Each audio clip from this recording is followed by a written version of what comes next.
Assalamualaikum warahmatullahi wabarakatuh. A'udzubillahi minasyaitonirrajim. Bismillahirrahmanirrahim. Alhamdulillahirabbil alamin wassalatu wassalamu ala asyrafil anbiya wal mursalin sayyidina Muhammad wa ala alihi washabbihi ajma'in. Rabbi syrah li sadri wa yassir li amri wahlul 'uqdatam min lisani yafqahu qawli. Subhanaka la ilma lana illa ma 'allamtana innaka antal alimul hakim. Wa la haula wa la quwwata illa billahil 'aliyyil 'azim. Qala Allah ta'ala fi kitabihil 'aziz. A'udzu billahi minasyaitonir rajim. Bismillahirrahmanirrahim. Wa huwal ladzi yatawaffakum bil-laili wa ya'lamu ma jarahtum bin-nahar. Tsumma yab'atsukum fihi liyuqda ajalun musamma. Tsumma ilaihi marji'ukum tsumma yunabbi'ukum bima kuntum ta'malun.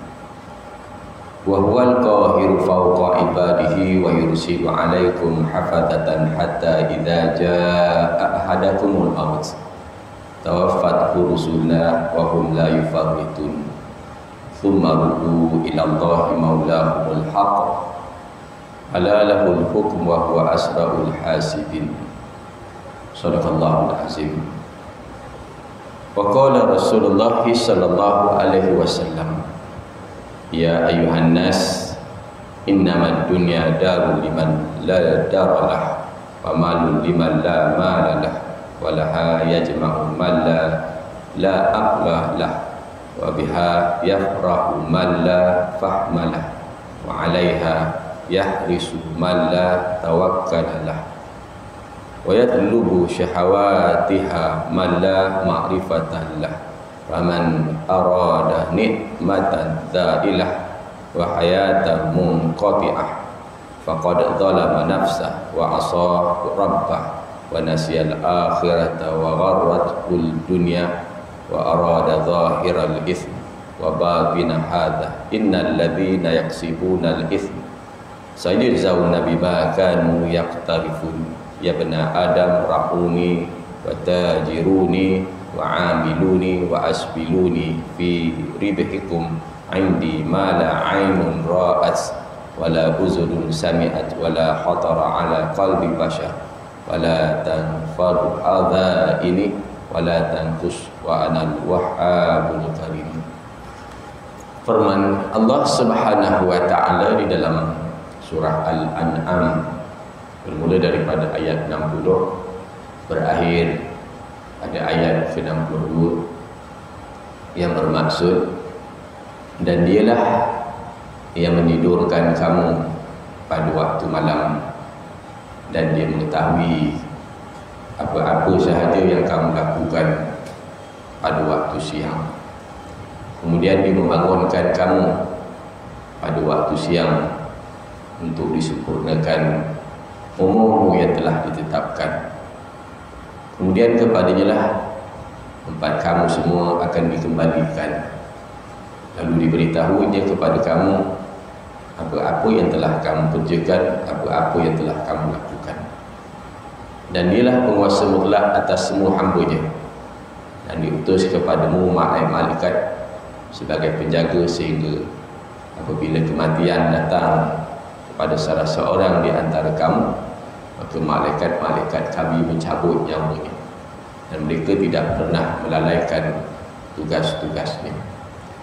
Kemudian mereka yang ini hamba-hamba Allah itu akan dikembalikan kepada Allah, penguasa mereka yang sebenarnya.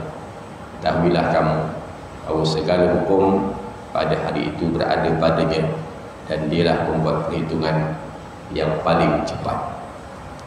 Dan sabda junjungan besar kita Nabi Muhammad sallallahu alaihi wasallam dalam sepotong daripada hadis kursinya dari kitab himpunan hadis kursi Imam Al-Ghazali, hadis yang ke-11 yang bermaksud, wahai sekalian manusia, Sesungguhnya dunia ini adalah negeri bagi orang yang tidak ada negerinya, dan harta benda bagi orang yang tidak ada harta bendanya.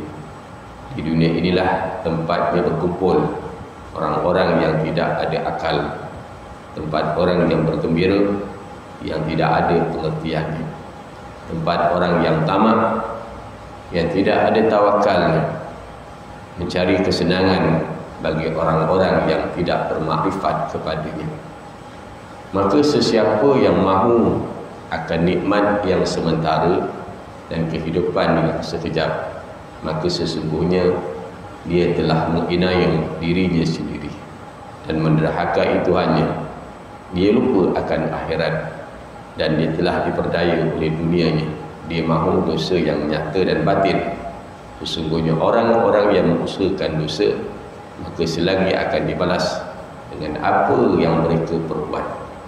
Wahai manusia, peliharalah aku dan perdagangkanlah aku dan pergaulilah aku, dan rendahlah pengambilan untung kamu daripadaku, kerana aku memiliki sesuatu yang belum pernah dilihat oleh mata, belum pernah didengar oleh telinga, serta belum pernah terlintas dalam hati.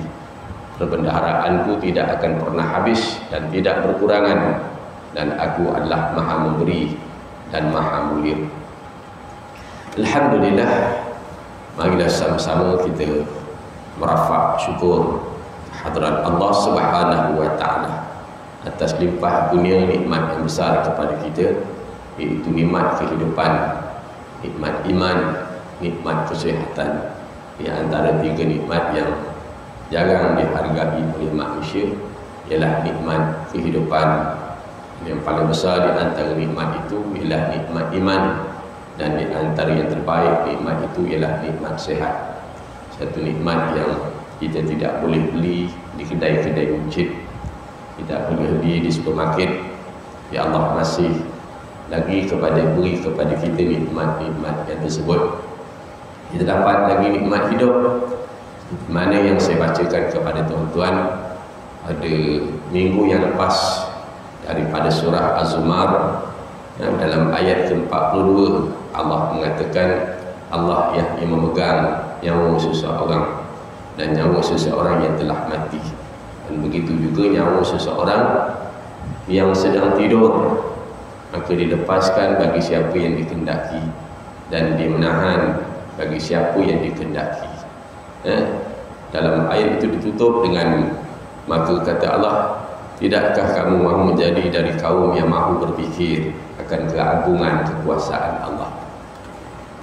Namun pada subuh ni, pada minggu ni, saya memilih daripada ayat 60, daripada perintah Allah, ayat 60 daripada surah Al-An'am. Ayat 60 ini Allah ceritakan pula tentang rezeki ataupun nikmat tidur kita.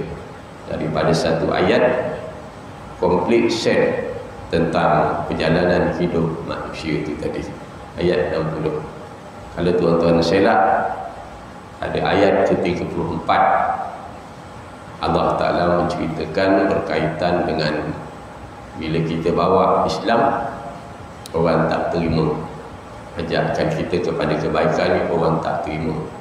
Ayat itu bila ada yang bertanya kepada saya, mengapa bila kita ajak orang kepada baik ni Ustaz, susah sangat orang nak terima?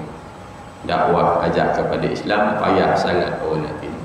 Lalu saya kata, bukan kita yang memberi hidayah, kita kena faham sebegitu.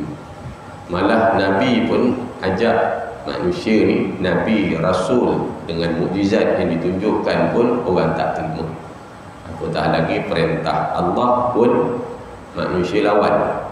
Bila Allah kata wa'budullah wa la tusyriku bihi syai'a wa bil walidaini ihsan, sembah Allah, jangan sekutukan dengan sesuatu. Manusia masih lagi tak sembah Allah. Jadi kalau cakap kita orang tak terima, tak peliklah tuan-tuan. Cakap Allah pun orang tentang. Dan kalau kita buka lagi ayat ni, cuma pada ayat ke-70 daripada surah Al-An'am, Allah ajar bab lain pula. Allah ajar bab lain. Di antara kata Allah, Wazaril ladzina takhazu dinahum la'iban wa lahwan wa gharratuhumul hayatud dunya. Allah suruh kita tinggalkan orang yang menjadikan agama dia permainan dan senda gurauan. Kalau ada orang menjadikan agama main-main, agama tu dijadikan sebagai senda gurauan, maka tinggalkan dia, kata. Ingatkan kepada mereka itu tentang Al-Quran. Maka Quran ni pengajaran ni banyak sangat, terlalu banyak, yang di segenap sudut kita akan jumpa. Pada ayat yang telah saya bacakan tadi, Allah menceritakan tentang inilah yang menidurkan kita ni pada waktu malam. Rezeki waktu malam ini kita tidur dan dapat rehat. Tidur ni merupakan, orang tanya nak rehat ni macam mana Ustaz? Duduk rumah, tak kerja, duduk rumah, bukan. Yang dikatakan rehat itu ialah bila kita tidur, itu rehat sebenarnya. Jadi kalau duduk rumah kan nak rehat, bukannya tengok TV, bukan tengok telefon, tidur, itu sebenarnya rehat kita.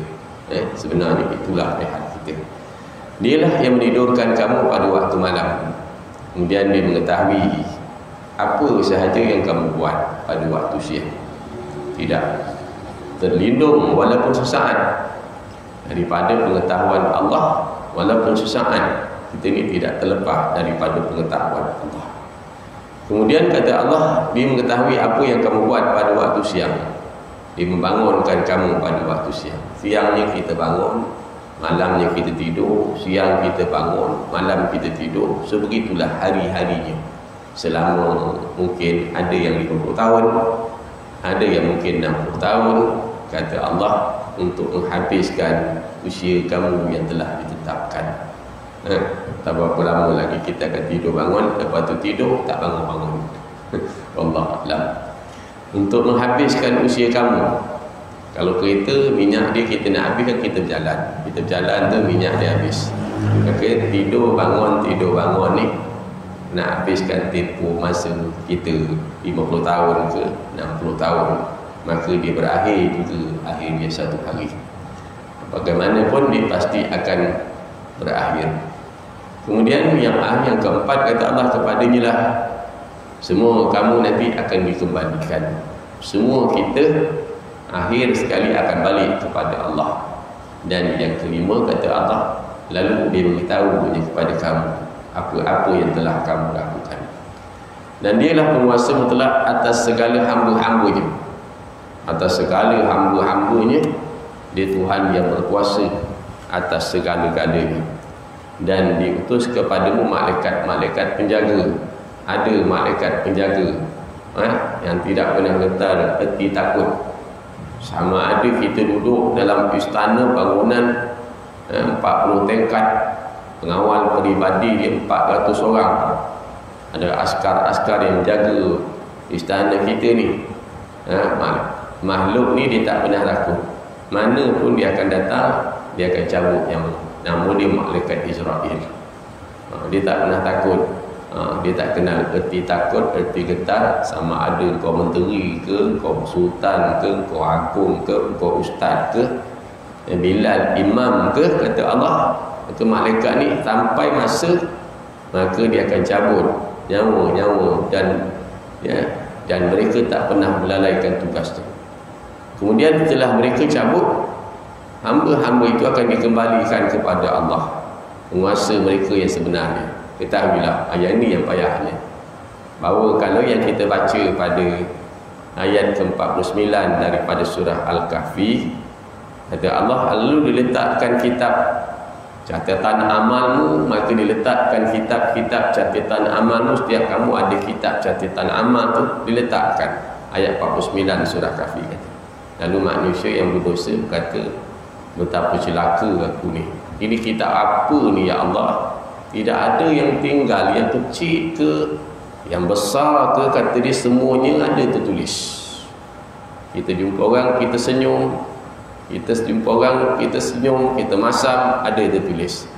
Kita masuk masjid, kaki kanan, kaki kiri, kita bersalam dengan orang, kita duduk beriktikaf, Malah segala apa pun yang kita lakukan semua tertulis. Itu dalam ayat ke-49 daripada surah Kahfi. Dalam ayat ke-62 kata Allah, lalu diberitahu gini kepada kamu apa yang telah kamu lakukan, kata Allah. Kemudian mereka hamba akan dikembalikan kepada penguasa mereka yang sebenar. Ketahuilah bahawa segala hukum pada hari itu, kata Allah, ada dalam kekuasaan Allah. Sekarang ni orang suka jatuh hukum dan jatuh hukum. Tapi besok akhirat, maka Allah lah yang akan menghukum kita semua sekali. Itu kena jaga-jaga, renung dan fikir-fikir daripada ayat-ayat Al-Quran itu sendiri. Hadis Nabi ni agak panjang, dulu mungkin saya pernah baca sebagai pengulangan sekali lagi. Apa kata hadis qudsi ni? Wahai sekian manusia, sesungguhnya dunia ini adalah negeri bagi orang yang tidak ada negerinya, kata Nabi. Dunia ni satu hari kita akan tinggalkan. Negeri kita yang sebenar-benarnya ialah akhirat, syurga. Ni dunia ni tempat ibarat kita nak bercocok dan kita nak bertanam sementara kita hidup kat dunia ni. Itu dia. Dan harta benda bagi orang yang tidak ada harta bendanya, maka dicarilah dunia ni, dikumpullah sebanyak mungkin. Celik mata aja dia fikir nak cari dunia, celik aja mata dia fikir nak kumpul kekayaan. Dunia ini tempat berkumpulnya orang yang tidak ada akal. Kenapa? Kalau orang sibuk mencari kenikmatan yang sekejap, tapi nikmat yang kekal, orang tak kejar. Bal tusiruna hayat dunia wal akhiratu khairu wa abqa. Yang kekal itu dia tak kejar. Orang yang tak ada akal, orang yang akal sempurna, dunia ni diambil sekadar menjadi alat jambatan untuk menuju akhirat. Ibarat kita meniti jambatan dah, tuan-tuan. Mana ada orang buat rumah banglo atas jambatan, dia naik atas jambatan tu, dia akan turun juga nanti. Dia tak akan duduk kekal atas jambatan tu. Bila kita naik jambatan, maka kita tidak duduk kekal atas jambatan tu. Kalau kita buat pondok pun sekadar pondok sementara je, lepas tu kita jalan. Sama ada dia akan ke kiri ataupun ke kanan, dia mesti turun dari jambatan tu. Maka sebegitu hidup kita, kita kena faham sebegitu. Dia akan turun juga ke bawah nanti. Maka sebegitu juga dia akan turun juga ke tanah nanti. Jadi buatlah yang sementara untuk lepas daripada panah dan sebagainya. Maka carilah rumah tu tadi. Kalau kat rumah saya tu, tuan-tuan, orang buat rumah sekarang ni takut tengok ni. Rumah dia besar. Kabarnya saiznya 53 kaki buka. Panjangnya 86 kaki. Anak berapa orang? 4 orang. 4 orang aja. Kalau bayangkan 53 kaki lebar ni, panjangnya 86 kaki. Atas ada tingkat lagi atas lagi. Berapa besar tu agak-agaknya. Anak 4 orang aja. Wallah, besok anak kahwin kan, anak pindah rumah, akhirnya bapa pun pindah rumah. Tapi saya ni kecil sikit, 3 kaki lebar, 7 kaki aja panjang ni. Sebegitulah akhir hidup manusia ni. Jadi bukan kata tak boleh buatlah, sekadar kita buat, tapi biarlah berpatutan. Kata orang, jangan sampai kita terlibat dengan sistem-sistem riba yang Allah Ta'ala haramkan tadi. Tempat bagi orang yang bergembira tidak ada pengertian, tempat orang yang tamak tidak ada tawakal padanya. Mencari kesenangan bagi orang yang tidak kenal akan kenikmatan dunia. Mencari kesenangan bagi orang yang tidak makrifat, tak kenal. Maka sesiapa, kata hadis qudsi ini, yang mahu akan nikmat yang sementara dan nikmat kehidupan yang sekejap, maka sungguhnya dia telah inaya diri dia sendiri. Dia mendakwah Tuhannya, dia lupa akhirat, dan dia telah terpedaya oleh dunianya. Dia mahu dosa yang nyata dan batin. Sungguhnya orang yang mengusulkan dosa, maka selagi akan dibalas dengan apa yang mereka perbuat. Wahai manusia, peliharalah aku, pedagangkanlah aku. Ingat Allah ni dari segenap masa, segenap sudut, ke masa mana turun naik nafas kita ni, sentiasa kita menjadi orang yang ingat akan Tuhan kita, ingat Allah. Dan rendahlah pengambilan untung daripadaku. Jangan bila buat satu benda ni, kita sembrono, harap begini dan begini, berkira-kira. berkira-kira dalam urusan dengan Allah ni, berkira-kira kadang-kadang. Ada manusia ni sebegitu, berkira-kira sangat ni dalam benda-benda yang baik ni kadang-kadang. Dalam beli, dalam bersedekah kadang-kadang. Bagi RM10 dia berkira-kira kadang-kadang. Tapi isap rokok sampai RM40 dia tak kira. Tu kadang setengah berlaku. Ni dekat Perancis lah, sini tak ada. Dekat Perancis banyak berlaku begitu. Dan dia kata, kerana aku memiliki sesuatu yang belum pernah dilihat oleh mata, dan belum pernah didengar oleh telinga, belum pernah terlintas dalam hati, perbendaharaan tidak akan habis, tak akan berkurang. Harta kita ni kita belanja dia menyusut, tapi Allah Ta'ala dibagi kepada kita makhluk ni nikmat yang sebegitu banyak, tidak merosot. Dia kata seibarat kamu ambil sebatang jarum, pergi tengah lautan, lepas tu kamu celup jarum tu dalam laut tadi, kemudian kamu angkat, adakah air laut tu menjadi kurang? Tak terjejak sikit pun. Kita tak sebegitu. Punya maha kayanya Allah Subhanahu wa ta'ala kalau kita memahami hakikat kekayaan Allah Subhanahu wa ta'ala itu sendiri, tuan-tuan. Allah tidak memerlukan kita, kita yang memerlukan Allah Subhanahu wa ta'ala. Kita yang sentiasa memerlukan Allah Subhanahu wa ta'ala. InsyaAllah kita menyambung kembali pada kitab kita ini pada muka surat 176. Dan ketiganya, melihara diri daripada sebarang bentuk syirik dan menutup segala lubang-lubang yang menuju ke arah syirik. Betul tak? Rasanya betul tak? Muka surat 176, betul? Ada yang ada 176 dekat sebelah itu, dan ketiganya. Seperti yang telah kita pelajari bahawa mentauhidkan hendaklah meliputi rububiyah, asma dan sifat, dan al-wahyah tentang mengakui adanya Tuhan telah menjadi fitrah manusia. Dan mengaku tentu semua manusia ini mengaku ada Tuhan. Tetapi dia kata bahawa dia kata mengaku tentang mengakui adanya Tuhan telah menjadi fitrah manusia. Walaupun ada manusia yang mengingkari, tetapi damirnya biasanya tetap mengakui hakikat adanya Tuhan. Cuma kadang-kadang dalam masa yang sama dia mengaku Allah Tuhan tu ada, tetapi dalam masa yang sama dia mensyirikkan Allah dengan sesuatu. Wajahadu biha wastaghanatha anfusuhum zulma wa uluwa, dan mereka mengingkari kerana kezaliman dan kesombongan, padahal hati mereka meyakini akan kebenarannya, kata Allah. Dan dalam surah An-Naml ayat ke-14, mereka dengan lidah mereka kata gitu, tapi hakikat dalam hati semua manusia akan meyakini bahawa alam ini dicipta, ada yang mencipta, ada yang berkuasa.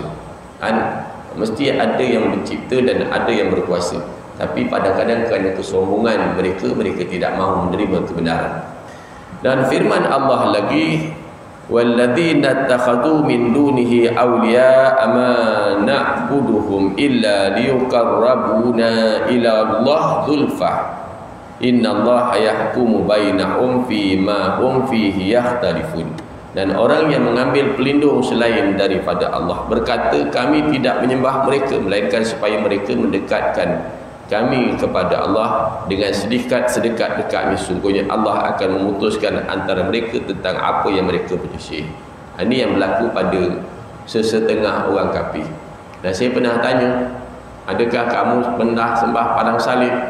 Dia kata, saya bukan sembah padang salib, tapi saya sembah Allah, cuma melalui ini, dia kata dia, melalui ini. Maka tak boleh. Kita sembah Allah ni terus kepada Allah Subhanahu Wa Taala, tak ada perantaraan di antara Allah dengan tu. Kita nak letakkan perantaraan, itu tak boleh.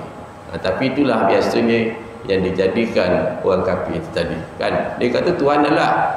Bila kita tanya dia akan jawab Tuhan Allah. Dia akan jawab itu. Tapi dalam masa yang sama, mereka letak di antara mereka tu dengan Allah ada lagi satu makhluk yang kadang-kadang berupa patung-patung yang mereka sujud dan sebagainya. Syirik atau menyekutukan Allah dengan sesuatu yang lain adalah merupakan kufur yang paling celaka. Antara kufur Penderhakaan yang paling celaka ni mempersekutukan Allah, memperduakan Allah. Dia anggap ada lagi Tuhan yang selain daripada Allah. Itu tadi, ada lagi. Itu merupakan syirik yang paling celaka disebut. Sesuatu yang lain daripada kufur yang paling celaka, iaitu ditentang habis-habisan oleh semua Nabi dan pengikut-pengikutnya. Mereka sehingga pertarungan dengan syirik dan menentangnya berpanjangan hingga hari kiamat. Bukan akhir dah. Bila Nabi wafat, bukan bermakna berakhir syirik tu, tak ada lagi. Sampai kiamat ada lagi. Itu yang saya sebut kepada tuan-tuan. Sama aja, hampir sama aja. Kalau zaman dulu ada orang yang menyembah patung berhala, hari ini masih ada lagi orang sembah patung berhala. Ada orang yang menyembah api, hari ini masih ada lagi kaum yang menyembah api, menyembah matahari, masih ada lagi. Kalau kita cerita berkaitan dengan sembah pokok-pokok, masih ada lagi yang menyembah pokok-pokok dan sebagainya, masih ada lagi. Sebab tu kerja Islam ni dia tidak pernah berakhir. Berakhirnya kerja Islam ni sampailah kita ni berhenti, jantung kita ni berhenti mengepam, maka kerja kita berakhir. Kenapa Allah bagi? Kerana Allah nak bagi pahala. Kita tengok dalam isu yang baru ni naik dalam media sosial, berkaitan dengan pengharaman arak. Sepatutnya dalam bab itu semua orang sepakatlah, sebab arak itu Allah Ta'ala haramkan judi. Tuhan yang menjadi tuan punya kepada alam ini beritahu, innamal khamru wal maisiru wal ansab wal azlam rijsun min amali syaitan. Bila kita ni tahu kita ni milik Allah, kita sedut udara Allah, kita makan nikmat kurniaan Allah, kaki kita berpijak atas bumi Allah, maka tak dapat tiada, sepatutnya kita mesti mengikut arahan Allah. Bagaimana kalau kita masuk masjid ni tuan-tuan, tiba-tiba kita nak buang air kecil, kita tak keluar, kita buang ke dalam je. Agak-agak orang marah tak? Jadi isu berkaitan dengan arak hari itu kan, yang berkaitan dengan judi. Sebab arak ni dia boleh minum seorang tuan-tuan, arak. Tapi judi dia tak boleh main seorang, dia mesti beramai-ramai judi, kan? Maka bawa kepada akhlak, kan? Timbul soalan tu. Saya dah agak lah, hari ni mesti orang viralkan cerita ni panjang, kerana menteri jawab, tanya suka tak kalau laki awak main judi. Rupanya orang viralkan, suruh minta maaf dan sebagainya. Sepatutnya kita yang faham ni, wa ta'awanu 'alal birri wat taqwa wa la ta'awanu 'alal ismi wal udwan. Kan? Arak ni kalau tuan-tuan baca dekat masjid, saya kuliah turun pasal arak ni. Pada ketika itu mereka minum arak, Allah tak kasih dalam keadaan mabuk semayang. Lalu kalau begitu mereka minum arak ni lebih kurang 1 jam ke setengah jam sebelum semayang. Kemudian lepas itu turun ayat Quran betul, innamal khamru wal maisir wal ansab wal azlam rijsun min amali syaitan. Keji, tak baik. Maka pada ketika itu sahabat yang kuat iman dia, kan, kuat iman dia, diterbalikkan tong-tong arak tadi. Tapi yang jenis-jenis setengah mereka, ada juga setengahnya sayang ni banyak lagi, ditimpa sikit lagi, sikit dah habis. Ni iman kita ni bagaimana kedudukan iman kita. Kalau konsep sekarang ni, alamak banyak lagi untung ni, ni banyak lagi untung ni, ada jenis macam tu. Ni sayang ni kalau terbalikkan ni, kalau tutup ni sikit lagi lah, tangguh sikit lagi nak habiskan ni. Iman kita tu macam mana keadaan dia tadi. Okey, saya tak nak bahas banyak lah, tetapi sepatutnya setiap orang Islam yang betul iman dia, yang mengaku Allah tu Tuhan dia, sepatutnya bila arak tu haram, diharamkan untuk Islam, dia merupakan satu benda yang patutnya kita sokong. Wa ta'awanu 'alal birri wat taqwa wa la ta'awanu 'alal ismi wal udwan. Dan wallahu a'lam. Maka firman-Nya lagi, innallaha yaghfiru an yushraka bihi wa yaghfiru ma duna dzalika liman yasha. Sungguhnya Allah tidak mengampunkan dosa orang yang mensyirikkan, dan Dia mengampunkan dosa yang lain. Siapa yang mempersekutukan Allah, Allah tak ampunkan dosa orang yang mempersekutukan Allah dengan sesuatu, kecuali dia bertaubat dengan taubat yang sebenar-benar taubat. Sebab dosa kita ni tuan-tuan, ada yang digugur dengan sebab kita ni tuan-tuan ambil air semayang, dengan kita buat amal-amal baik, maka dosa-dosa ni akan gugur. Ada yang begitu. Kita ambil air semayang tu, jangan dilap, biarkan air tu gugur. Air ambil semayang tu, dosa-dosa tu gugur. Tapi ada dosa ni, dia kena berus, dia kena gosok sikit. Dia kena gosok. Kalau tak gosok, dia tak hilang. Kan? Kalau ibarat macam kita kena minyak dah. Minyak ni kalau kita jiruh je air, dia tak hilang. Kita letak sabun, kita gosok, barulah minyak tu akan hilang. Kadang-kadang kita pergi menyawit. Kalau semalam saya pergi kebun beracun, kan, tiba-tiba kena tanah gambut tu. Tanah gambut tu dia jenis tanah hitam lekat. Kalau kita jiruh aja air, dia tak bersih, maka kena gosok. Maka sebegitu juga dosa. Ada dosa kita ini yang dia kena bertaubat sebenar-benar taubat. Di antaranya dosa syirik. Sebenar-benar taubat, menyesal kembali ke pangkal jalan, kan, menyesal akan apa yang kita lakukan, barulah insya-Allah Allah ampunkan dosa kita. Dan firman-Nya lagi, innahu may yusyrik billah faqad harramallahu alaihi jannah wa ma'wahu nar. Surah Al-Maidah ayat ke-72. Sesungguhnya orang-orang yang mempersekutukan Allah, mensyirikkan sesuatu dengan Allah, maka sesungguhnya Allah haramkan kepadanya syurga. Nampak? Ada orang yang masih sembah Allah, tapi dalam masa yang sama dia mempersekutukan Allah dengan sesuatu. Maka kata Allah, diharamkan atasnya syurga. Tak dapat masuk syurga. Ada orang dalam masa yang sama iman dia ada, tapi dia cenderung kepada orang yang zalim. Sedangkan Allah kata dalam surah Hud, wala tarkanu ilal ladzina zalamu fatamassakumun nar, kata Allah, jangan cenderung kepada orang yang zalim. Mana-mana orang yang tak betul, orang-orang yang zalim, maka jangan kita duduk cenderung. Kecuali kalau kita datang dekat dia tu, kita nak betulkan. Kita datang tu, kita nak perbetulkan, nak betulkan masalah. Yang tak betul tu lain cerita. Tapi kalau kita beri pula datang, kita nyokong, dah tahu dia ni tak betul, kita nyokong juga, ni masalah besok dekat akhirat. Ada orang hantar dalam WhatsApp atau berkaitan dengan, ialah berkaitan dengan pemilihan. Dia kata benda-benda ni tak penting. Kita nak pilih orang, nak pilih pemimpin ni tak penting. Saya kata, kita nak pilih driver bas pun, kita tengok driver bas. Bukan suka-suka orang boleh bawa bas. Orang gila kita takkan pilih untuk bawa bas kita. Kita nak pilih sembahyang pun, nak pilih sembahyang tu pun saya kata, ya 5 minit pun, kalau imam dia baca siratal ladzina an'amta alaihim, kita tak ikut imam tu walaupun 5 minit. Kita nak pilih suami tu pun begitu. Maka apatah lagi kita nak pilih pemimpin yang nak mandu kita ni, ke mana dia nak bawa kita ni tadi. Jauh lagi penting dalam bab itu tadi saya kata, kan. Maka sungguhnya Allah, dia kata sungguhnya Allah, orang yang mempersekutukan ini syirik sesuatu dengan Allah, maka sesungguhnya Allah haramkan kepada syurga dan tempat kembalinya ialah neraka Allah.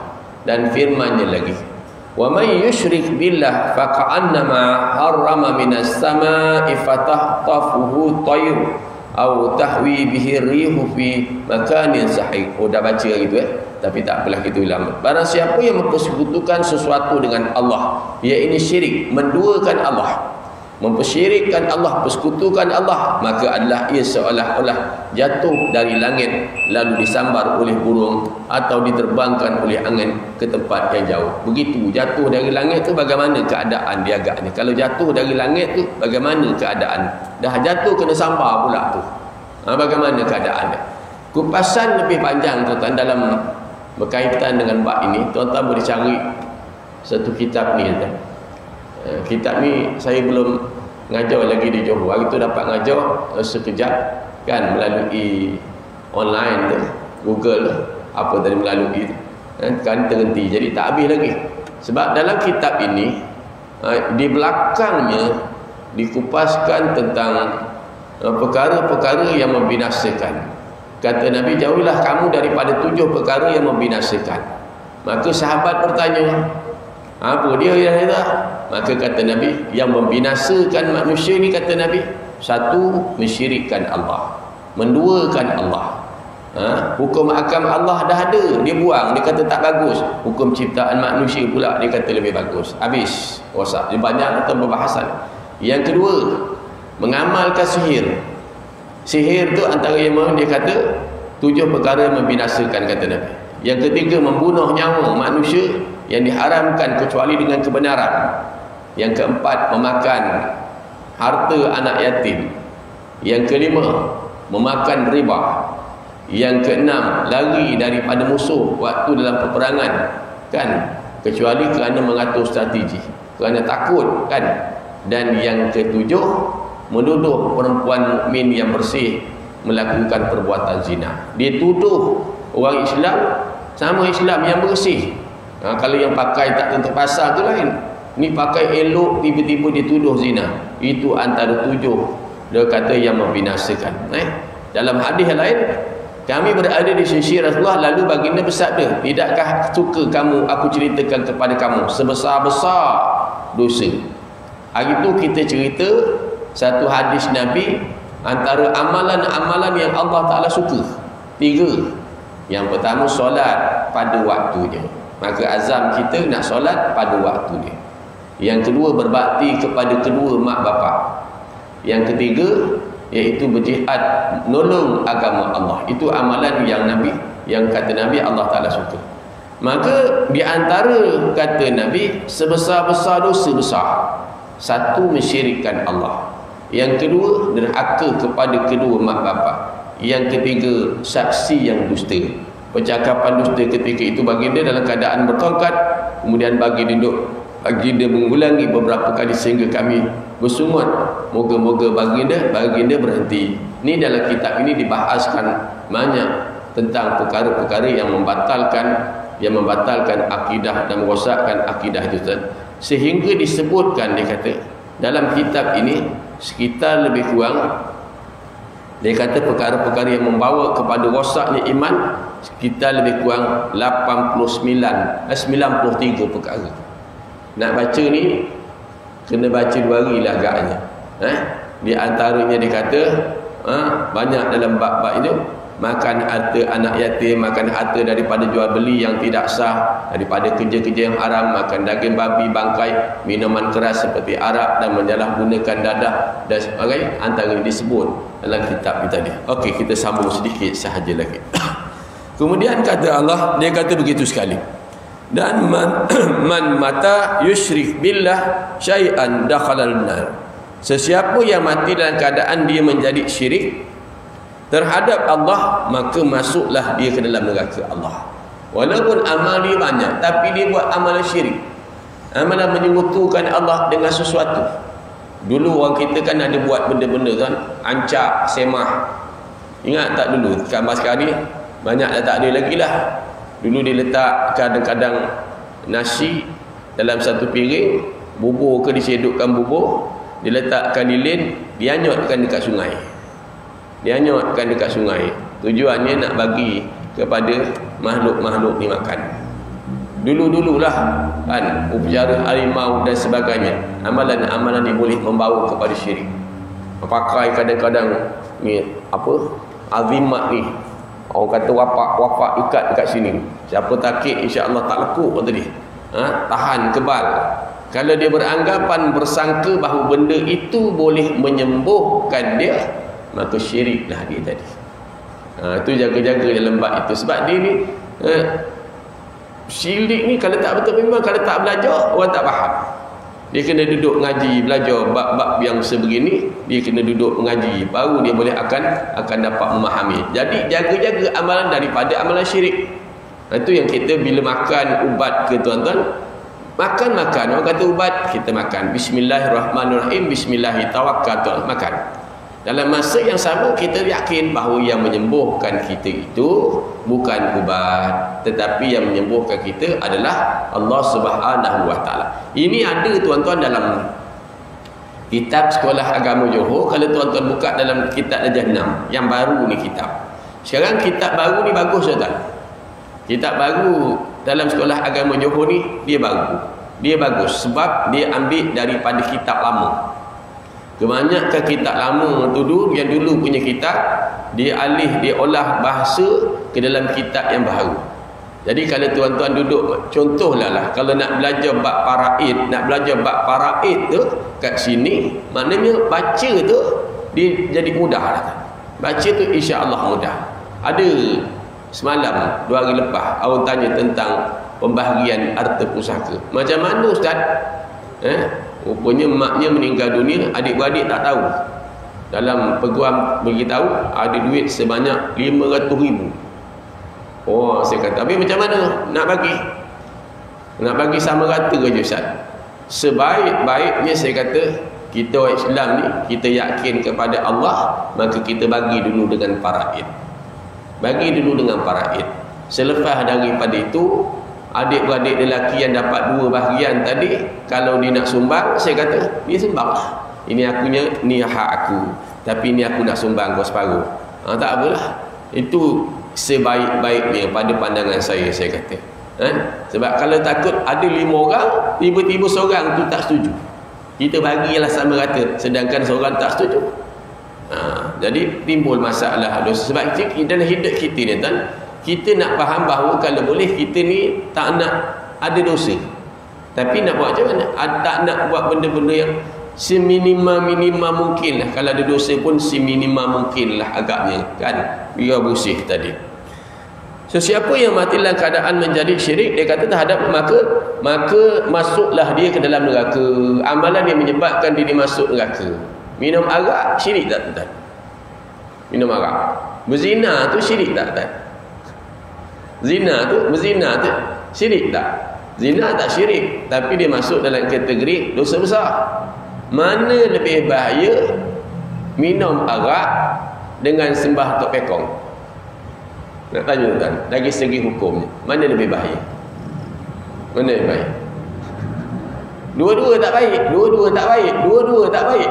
Tapi orang yang minum arak, dia minum arak, tapi dalam masa yang sama dia kata arak ni hukum dia haram. Arak apa hukum dia? Haram.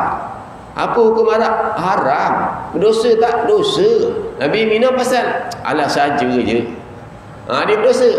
Tapi ada orang pula kata sebenarnya arak ni tak haram, boleh jadi kafir. Kerana dia menafikan hukum tadi. Sebab itu dalam bab orang meninggalkan solat tuan-tuan, hukum dia ada hukum yang orang tinggalkan sembahyang ni, dia hukum pancung.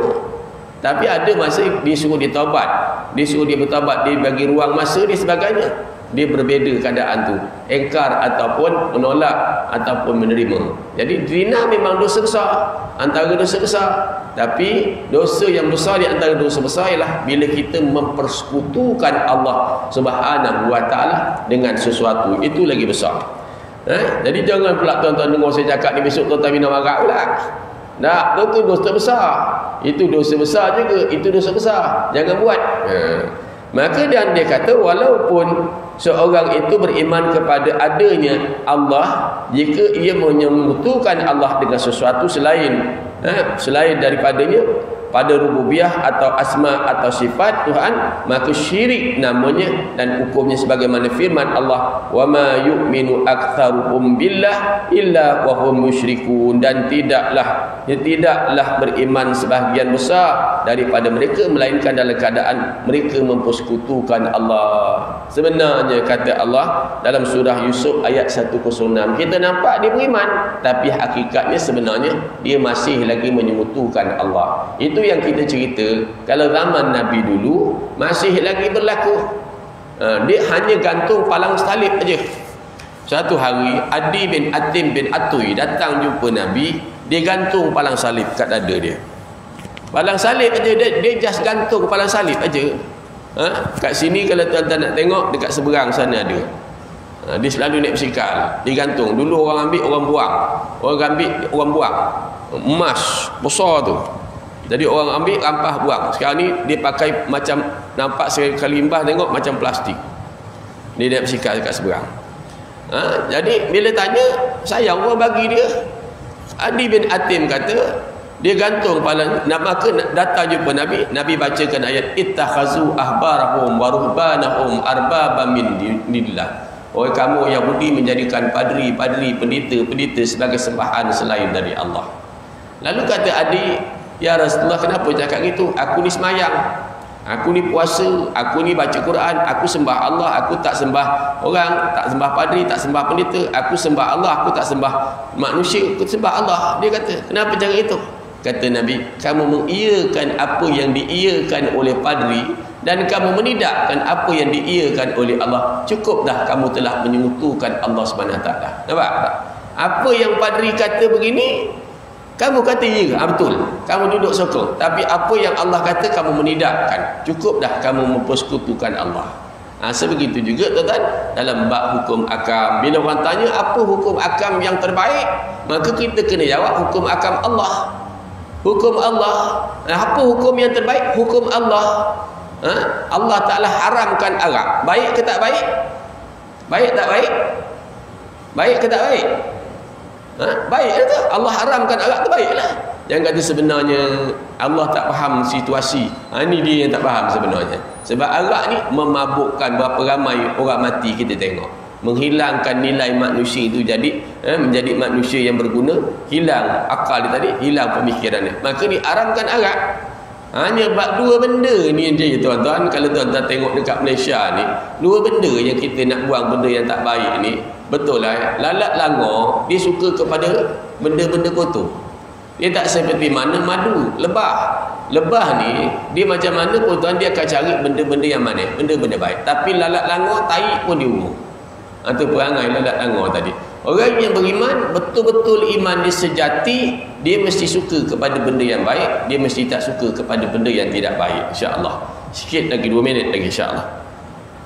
Walaupun mereka seorang itu beriman kepada Allah, dia kata, dan tidaklah beriman sebagai besar daripada kamu, melainkan dalam keadaan mempersekutu. Ada yang dalam masa yang sama dia sembah Allah, dalam masa yang sama dia sekutukan Allah. Ada juga jenis macam ni. Begitu juga dalam bab orang munafik. Munafik ni lain satu bab pula tuan.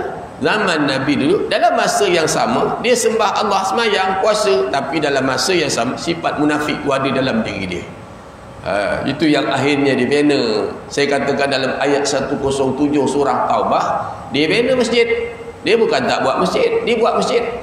Nabi bina Masjid Quba, ayat 107 surah Taubah. Cuba saya nak, masjid yang didirikan di pinggir-pinggir apa tu dia? Kan? Tebing yang nak runtuh. Dia bina masjid. Dia bukan bina kelab malam, dia bukan bina kasino. Kan? Dia bina masjid. Macam orang kan, ada orang nak buat masjid, dia bagi sumbangan 2 juta. Orang nak buat kedai kuh, dia pun bagi juga. Ada juga jenis gitu. Kita tak nak jadi itu. Sebab itu dalam doa kita minta, kita ni Allah Ta'ala jadikan orang yang menimpak melihat kebenaran itu kebenaran. Akhirnya bila dia bina masjid ni tadi, dia minta Nabi resmikan. Nabi kata, aku nak pergi perang ni, balik perang nanti masjid dia aku resmikan. Tiba-tiba bila balik perang, Nabi arahkan masjid ini hendaklah dirobohkan, dibakar, tiang jangan ambil sebatang. Kerana tujuan masjid itu didirikan ialah untuk memecah belahkan orang Islam pada ketika itu. Nak pecah supaya orang Islam ni berpecah belah, tidak bersatu padu. Berpecah belah itu antara matlamat matlamat Abdullah bin Ubay bin Salul. Nampak? Dirakamkan kisah itu dalam Al-Quran, dalam bab tu kalau kita perasan. Ada kan nak beda, tapi begitu keadaan dia. Okey, sedikit lagi.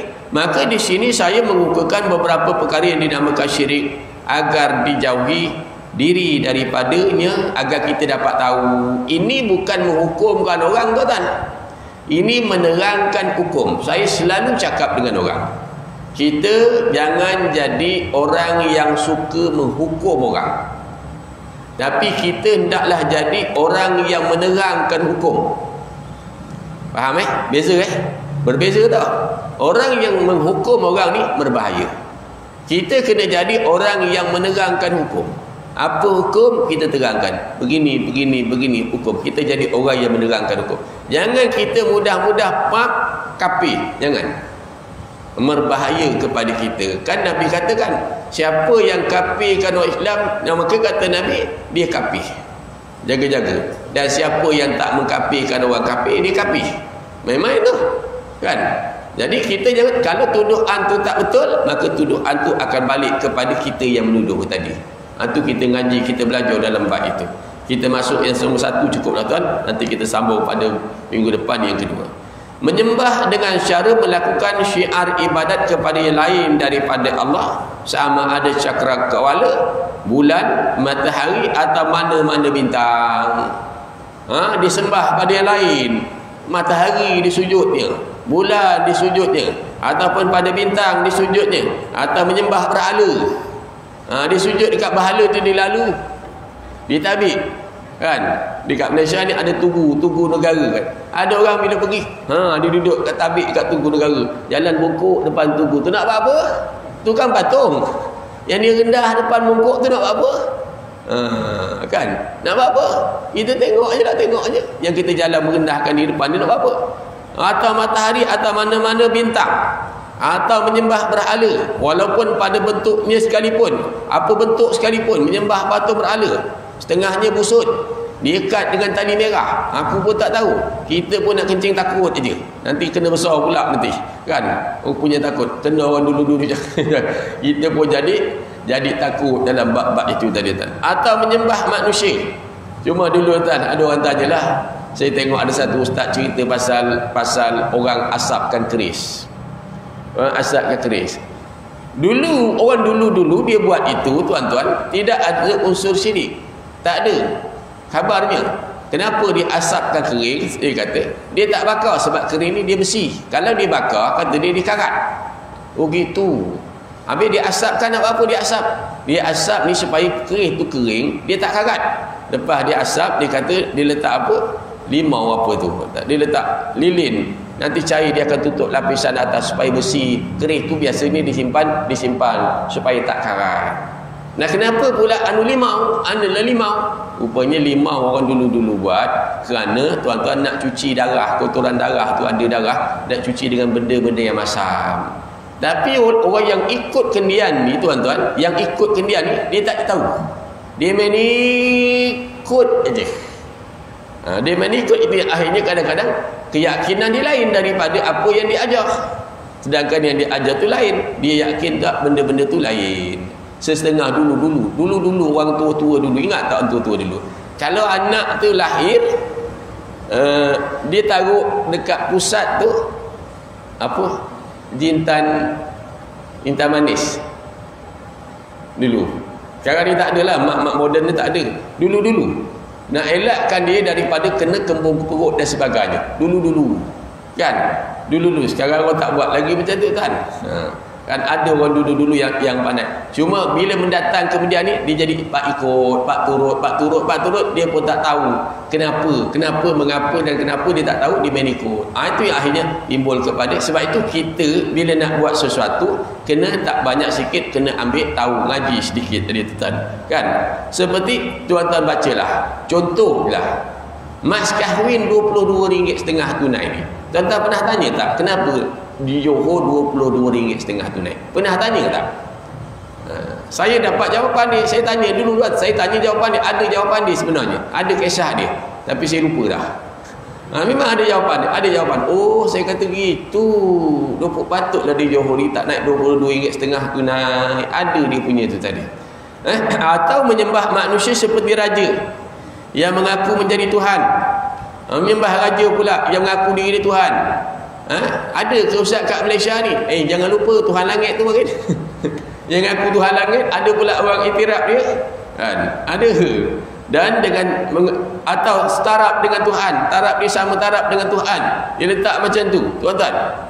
Ataupun dengan dipuja seperti memuja Tuhan, atau menyembah malaikat atau jin, atau malaikat ataupun syaitan, dan bermacam lagi Tuhan-Tuhan yang diadakan selain daripada Allah Subhanahu Wa Taala. Semua tu masih ada lagi. Jadi kita kena faham dalam suasana itu boleh membawa kepada syirik. Yang kedua, memberi ketaatan mutlak kepada sesiapa saja yang mengadakan undang-undang yang lain daripada undang-undang Allah. Ini kita bahas insya-Allah pada minggu hadapan tadi. Kita boleh buat satu hukum tuan-tuan. Kalau hukum tu tak ada, kita boleh buat. Contohnya undang-undang jalan raya. Dah ada, kita tak ada dalam Quran, tak ada. Tuan-tuan buka dalam Quran, traffic light ada tak? Tak ada. Kan? Kereta macam mana nak lalu? Tak ada dalam Quran, tak ada. Undang-undang jalan raya ni maknanya tak ada. Jadi kita fikir macam mana nak elak kesesakan. Maka orang buat satu arah. Kalau orang pergi Mekah, dia tengok di tawaf kan, searah, tak accident. Oh, ini kita boleh buat. Buat peraturan, buat jalan sehala. Buat traffic light. Traffic light ni dulu rasa saya relevan lah kan. Tapi sekarang ni sesetengahnya sepatutnya dia dah tak pakai begitulah. Dia kena pakai jenis mungkin solar yang beritahu. Tak, kita tunggu pukul 2 pagi duduk merah.